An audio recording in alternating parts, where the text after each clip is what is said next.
আসসালামু আলাইকুম সবাইকে। বাধ্য বিয়ে গল্পের 11 নম্বর পার্ট। তো বেশি কথা না বলে চলুন গল্প শুরু করা যাক।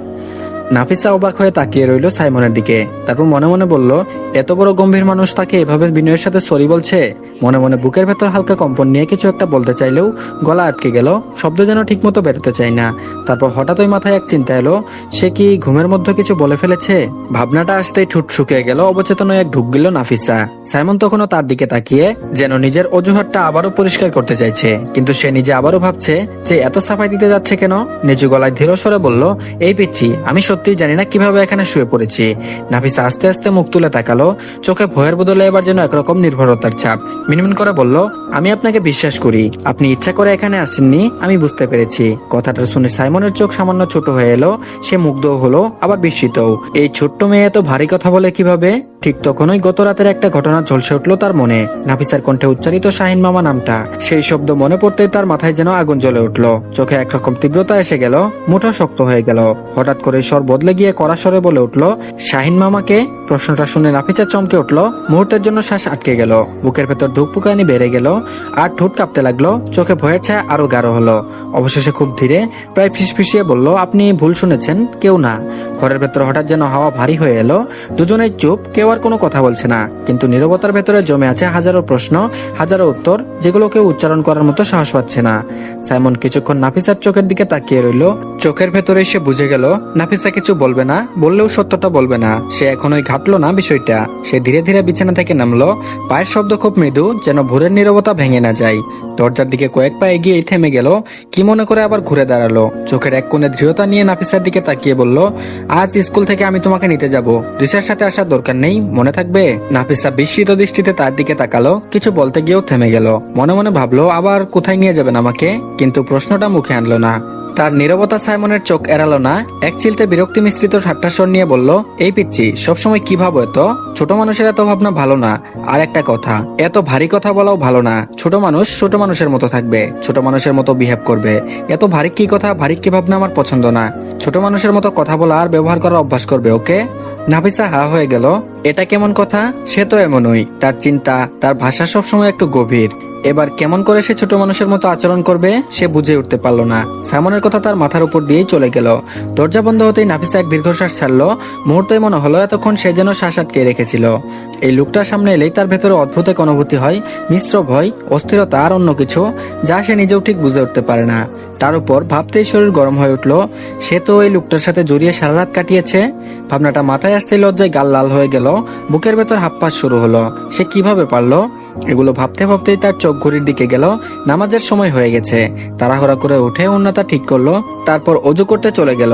শীতল পানির স্পর্শে একটু হলেও মন শান্ত হলো। ফিরে এসে বিছানায় এক কোণে সোজা হয়ে দাঁড়িয়ে নামাজ শুরু করলো। ঠোঁট ধীরে ধীরে কোরআনের আয়াত উচ্চারণ করছে, আর মনে মনে চেষ্টা করছে সব অস্থিরতা আল্লাহর হাতে সঁপে দিতে। সকালের নাস্তার সময় নাফিসা সাইমনকে দেখতে পেল না। তার চোখ জানলার বাইরে ঢাকা শহরের ব্যস্ত রাস্তায় আটকে গেল। ড্রাইভার গাড়ি চালাচ্ছিলেন, আর ড্রাইভারের পাশে একজন গার্ড বসে। এই বাড়ির বাইরে যাওয়ার সময় সবাইকে গার্ড নিয়ে যেতে হয়। নাফিসা এটা বুঝতেই পারছে না কেন এমনটা করে। তার পাশে বসে রিসা আছে, কিন্তু বসা বললে ভুল হবে, সে হেলান দিয়ে পুরোপুরি ঘুমিয়ে পড়েছে। এত ঘুম, পাগল মেয়েটা। নাফিসা ভেবেই হাসি আটকাতে পারলো না। স্কুলের সামনে পৌঁছাতেই আস্তে করে ডেকে উঠলো, আপু আমরা চলে এসেছি, উঠো। রিসা তখন ঘুমের ঘুর থেকে হাত দিয়ে ঘাড় ঝাঁকাতে লাগলো। তারপর বলতে থাকলো, এই ব্ল্যাক ডায়মন্ড, প্লিজ আমাকে বিরক্ত করো না। তোমার ব্ল্যাক ঠোঁটগুলো খেতে কি ডার্ক চকলেটের মতো লাগবে, নাকি milk black chocolate? Please disturb করো না, দেখতে দাও তো। নাফিসা এবার আরো জোরে ডেকে উঠলো। তারপর বলল, আপু, রিসা আপু, আমরা চলে এসেছি। রিসা হুড়মুড় করে উঠে পড়লো। তারপর বলল, কি হলো কি হলো করে তাড়াহুড়ো করতে লাগলো। নাফিসা একটু ধীরে সরে বললেন, স্কুলে এসে গেছি, উঠো। রিসা হেসে বলল, হ্যাঁ, কি সুন্দর একটা স্বপ্ন দেখছিলাম, তোর জন্য ভেঙে গেল রে নাফু। এই স্বপ্নটা কবে বাস্তবে আসবে আল্লাহ জানে। রিসা বলল, চল তাড়াতাড়ি কর, লেট হয়ে যাচ্ছে। নাফিসা রিসাকে বিদায় জানিয়ে ওর ক্লাসরুমের দিকে ছুটে গেল। সে ভাবছে এখন ওর বেস্ট ফ্রেন্ড জারিনের কাছে গিয়ে ওর স্বপ্নের কথা বলবে, না হলে এই মুহূর্তে হজম হবে না।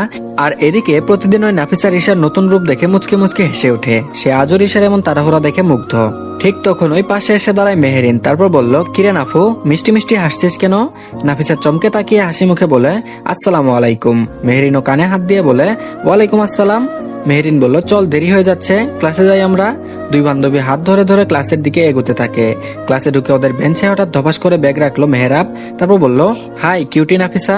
নাফিসা মুস্কি হেসে সালাম জানালো। মেহরাব হাসি মুখে সাড়া দিল। মেহরিন তার ভাইয়ের দিকে তাকিয়ে মুখ ঘুরিয়ে বলল, উড়ে এসে জুড়ে বসেছে। মেহরাব একটু বিরক্তি দেখিয়ে বলল, কি বললি তুই? মেহরিন একটু মুচকি হাসি দিয়ে বলল, আমি তো কিছুই বলিনি, তুই অন্য জায়গায় গিয়ে বস, আমাদের এখানে বসলি কেন?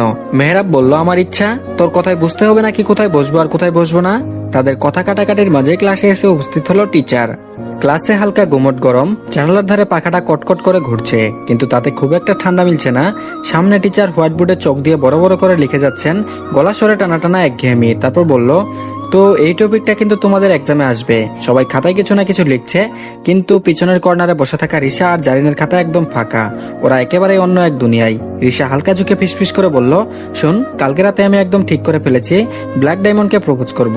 জারিন এক মুহূর্ত থমকে তার দিকে তাকালো, তারপর ফিসফিস করে বলল, তুই প্রপোজ কাজে দিবে না, আকাশ ভাই সুজা গিয়ে আন্টিকে বলে দেবে। রিশা মুখ বাঁকিয়ে ফিসফিস করলো, তারপর বলল, এই জন্যই তো তোকে বলছি, কেমনে করবো বুঝে উঠতে পারছি না। হঠাৎ গিয়ে বলি, হ্যালো ব্ল্যাক ডায়মন্ড, আমি তোমাকে ভালোবাসি। তুমি যদি আমার প্রপোজাল অ্যাকসেপ্ট না করো, পরে অন্যভাবে আবার ট্রাই করে প্রপোজ করব, পছন্দ করবে। তবুও আমার আম্মুকে প্লিজ বলো না, কেমন হবে? জারিন ঠোঁট কামড়ে হাসি চাপলো, মাথা নেড়ে বলল, তুই তো সিনেমা বানাবি মনে হয়। তারপর হালকা দীর্ঘশ্বাস ফেলে গভীর মুখে বলল, আমার হয়তো এখন কেউ মেলেনি যার সাথে এমন প্রপোজের কথা বলবো। এই বলতে বলতে জারিন চশমাটা আঙ্গুল দিয়ে ঠিক করলো। প্রথমে নাকর ডগায় তুললো, আবার নামিয়ে নিল, কিছুক্ষণ পর আবার তুললো, যেন চশমা না তারও মুড সুইচ। রিশা খিলখিল করে হেসে বলল, তোকে আগে একখান গ্লাসগুলো দিয়ে বিয়ে দিতে হবে, তারপর তুই প্রেম করবি। জারিন বিরক্ত হয়ে কাঁধে হালকা ঠুসি মারলো, তারপর বলল, চুপ কর, টিচার টের পেলে আবার সামনে নিয়ে যাবে। কিন্তু দুজনের ঠোঁটে তখনও চাপা হাসি। সিটির বিশাল মনটা আজ সোনালি আলোয় ভরে গেছে। হালকা বাতাসের চারপাশে এক সাইডের গাছের পাতা নড়ছে মৃদু শব্দে শাসা করে। মাঠের কোনায় লম্বা ছায়া পড়েছে। দূরে এক সাইডের বড় গাছটার নিচে হেলান দিয়ে বসে আছে সাইফান, হাতে ঠান্ডা কফির ক্যান। পাশে তার বন্ধু বান্ধব তানভীর, মুশফিক আর ইমন বসে মজা করছে। কথোপকথন হালকা, হাসি ঠাট্টার মাঝে গাছের পাতা ফাঁক দিয়ে সোনালি আলো এসে তাদের মুখে পড়ছে। হঠাৎ ওই দূর থেকে একদলা ধুলো উড়িয়ে একটা ছেলে দ্রুত পায়ে এগিয়ে এলো। গায়ে লাল চেক শার্ট, চোখ লাল হয়ে আছে রাগে। কোনো কথা না বলে সুজা সাইফানের কলার চেপে ধরলো। গলা ফেটে রাগে চেঁচিয়ে বলল, বাস্টার, তুই আমার গার্লফ্রেন্ডকে? সাইফান প্রথমে অবাক হয়ে তার মুখের দিকে তাকালো, তারপর ধীরে ধীরে চোখ নামিয়ে নিজের কলার ধরা হাতের দিকে। ঠোঁটের কোণে এক চিলতে তার ছেলের হাসি ফুটে উঠলো। তারপর বলল, বলো তো, আবার বলো একবার। ছেলেটা চোয়াল শক্ত করে বলল, তোর জন্য আমার গার্লফ্রেন্ড আমার সাথে ব্রেকআপ করে দিয়েছে। সে এখন বলে সে নাকি তোকে ভালোবাসে। সাইফান এবার মুখের হাসিটা আরো চওড়া করলো, কণ্ঠে ঠান্ডা ব্যঙ্গ মিশিয়ে বলল, শালা, মান না মান তেরি মেহমান। তোর ওই প্রেম পাগল 10টা ছেলের সাথে লাইন মারা মেয়ের দিকে আমি চোখ দিয়েছি, এই ভাবনাটাই তোর মাথায় সবচেয়ে বড় অসুখ। আমি কেন? ওই টাইপের প্লাস্টিক লাভার গার্লদের দিকে কুকুরেও তাকাবে না, মানুষ তো দূরে থাক। এই বলে সাইফান এক ঝটকায় তার হাত ঝেড়ে নিয়ে সোজা একটা ঘুষি মারলো ছেলেটার মুখে। খুশির শব্দের সাথে সাথে পাশে বসা বন্ধুরা চমকে উঠলো। আশেপাশে কয়েকজন ছাত্র মাথা ঘুরিয়ে তাকালো। ছেলেটা হুচুট খেয়ে পেছনে সরলো, ঠোঁট ফেটে রক্ত পড়ছে। হাতের পেছন দিয়ে রক্ত মুছে তীক্ষ্ণ দৃষ্টিতে তাকালো সাইফানের দিকে। তারপর বলল, তোকে আমি দেখে নেব। সাইফান ঠোঁট বাঁকিয়ে ব্যঙ্গ করলো, তারপর বলল, দেখে নিবি? তোর গার্লফ্রেন্ডের মতো নাকি? আর বিয়েটা মানুষ টাইপের কারোর সাথে করিস প্লিজ। তারপর আবার হতাশা ভঙ্গিতে বলল, আজকে একটু সুন্দর বলে কত মেয়ের প্রপোজাল আসে, হায় আল্লাহ, তুমি এত সুন্দর বানাইলা কে? শালাদের গার্লফ্রেন্ড শালারা সামলাতে পারে না, আমার দিকে সব চোখ দিয়ে গিলে খাই। আবার সেই হাগুর গার্লফ্রেন্ড সামলাতে না পেরে শালারা সতীনের মতো চলে আসে যুদ্ধ করতে। এদিকে আমি শাকেও না পাতেও না। পাশে বসা তানবীর খিলখিল করে হেসে বলল, ভাই সই বলেছিস। জাকির রাগে চোখ লাল করে তাকালো। সাইফান তাতে দমে গেল না, বরং ব্যঙ্গ বাড়িয়ে দিল, বলিউডের সতীনের ঘরের সতীন আমার। শোন, এবার একটু ভালো দয়ালু শান্ত মেয়ে দেখে প্রেম করিস। এমন মেয়ে দেখ যে তোকে ভালোবাসবে, তোর থেকে একটু সুন্দর, আর তোর বাপের টাকা দেখে দৌড়াবে না। শালা, দোষ করেছে তোর গার্লফ্রেন্ড আর তুই মারতে চলে এসেছিস আমাকে? একটু থেমে ঠান্ডা সরে কিন্তু চোখে বিদ্রুপ নিয়ে বলল, আমার কাছে না এসে তোর গার্লফ্রেন্ডের প্রচ্চাপ দেশে 2-4টা লাথি মারলেই সব মিটে যেত, বুঝলি? এবার মুশফিক আর ইমন দুজনেই হেসে উঠলো। মাঠের চারপাশে যারা খেলা দেখছিল তারাও এই কৌতূহল নিয়ে তাকিয়ে আছে। জারি পাশে থাকা ডাস্টবিনটাই এক লাথি দিয়ে চলে গেল। সাইফান ওর যাওয়ার দিকে তাকিয়ে মুচকি হেসে আবার বলল, আরে কি করি, এত সুন্দর কেন আমি? আজকাল তো আমার সৌন্দর্যের গন্ধ শুকে মানুষ ঘরে এসে চার চোখ দিয়ে ইজ্জত লুটে নেয়। স্কুল ছুটি হয়ে গেছে, গেটের ভেতরে গম গম করছে, বাচ্চাদের হইচই, অভিভাবকদের ডাকাডাকি, রিক্সাওয়ালাদের আওয়াজ, সব মিলিয়ে এক ব্যস্ত বিকেল। গরমের ভ্যাবসা ভাব এখনো বাতাসে লেগে আছে। কপালের চুলের পাশে হালকা ঘাম জমেছে। নাফিসা দাঁড়িয়ে আছে গেটের কাছে, কাঁধে স্কুল ব্যাগ। তার চোখে সেই শান্ত নির্লিপ্ত দৃষ্টি। সাইমনের কথা মতো আছে রিশার সাথে যায়নি। রিশা ড্রাইভারের সাথে বাসার পথে রওনা দিয়েছে অনেক আগেই। পাশে দাঁড়িয়ে আছে মেহরাব আর মেহেরিন। তাদের কালো গাড়ি গেটের বাইরে পার্ক করা। চালক ড্রাইভিং সিটে হেলান দিয়ে মোবাইল স্ক্রল করছে। মেহেরিন জিজ্ঞেস করলো, তোকে কে নিতে আসবে? নাফিসা হালকা হাসলো, চোখ নামিয়ে বলল, তোকে বলেছিলাম না আমি আমার ভাইয়ার বন্ধুর বাসায় থাকি, উনি নিতে আসবেন আমাকে। নাফিসা ওদের সাথে তার বিয়ের ব্যাপারে ও আগে কোথাও থাকি সবকিছু বলেনি। সে তার অতীতের দিকে আর ফিরে যেতে চায় না। এখানে আসার পর থেকে অনেক ভালোবাসার মানুষ পেয়েছে। তার ঠিকানা জেনে যদি তার নতুন গড়ে তোলা বন্ধুরা তার থেকে দূরে চলে যায়, সেটা ভেবে আর ওদের সাথে সবকিছু বিষয়ে শেয়ার করেনি নাফিসা। মেহরাব পাশের দোকান থেকে 3টা আইসক্রিম নিয়ে ফিরে এলো। ঠান্ডা ধোয়া উঠছে আইসক্রিমের উপর থেকে, বাতাসে ভ্যানিলা আর চকলেটের গন্ধ মিশে যাচ্ছে। তারপর বলল, এই নে, একটা এগিয়ে দিল নাফিসার দিকে। নাফিসা মাথা নেড়ে বলল, না লাগবে না। মেহরাব বলল, আরে গরমে না খেলে মরে যাবি, বলে জোর করে হাতে ধরিয়ে দিল। তো ধন্যবাদ সবাইকে। আজকের পার্টটি এই পর্যন্তই। পরবর্তী পার্টের লিংক কমেন্ট বক্সে দেওয়া আছে, সবাই দেখে নেবেন আর সবাই চ্যানেলটিকে সাবস্ক্রাইব করে দিবেন। ধন্যবাদ সবাইকে, ভালো থাকবেন সবাই।